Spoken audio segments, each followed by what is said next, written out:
சிதம்பரத்தில் நடைபெற்ற நாதக வேட்பாளர் அறிமுக கூட்டத்தில் இயக்குனர் களஞ்சியம் பங்கேற்று தாவேகாவை கடுமையாக விமர்சித்தார். சட்டமன்ற தேர்தலில் சிதம்பரம் வேட்பாளராக நாதக சார்பில் தமிழ் என்பவர் போட்டியிடுகிறார். அவரை அறிமுகப்படுத்தும் கூட்டம் சிதம்பரம் காந்தி சிலை அருகில் நடைபெற்றது. இதனையடுத்து கூட்டத்தில் பேசிய கட்சிக்கு வழிகாட்டி யார் என்று கேட்டால் அதிமுக திமுக கட்சி தலைவர்களை தூக்கி வைத்துக் கொண்டுள்ளார் விஜய் என கடுமையாக விமர்சித்தார்.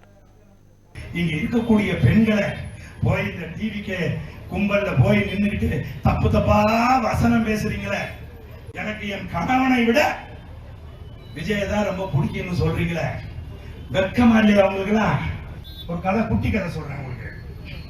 எங்க ஆளு சொன்ன குட்டி கதை. ஜல்லிக்கட்டு போராட்டத்துக்கு ஒரு சின்ன பையன் போனானா, எல்லாரும் சொன்னாங்களா, ஏ போகாத ஏ போகாத, அங்க மாடெல்லாம் வேகமா வரும், உன்னை முட்டி தள்ளிடும், நீ போகாத, உன்னால மாட்டை அடக்க முடியாது என்று சொன்னாங்களாம்.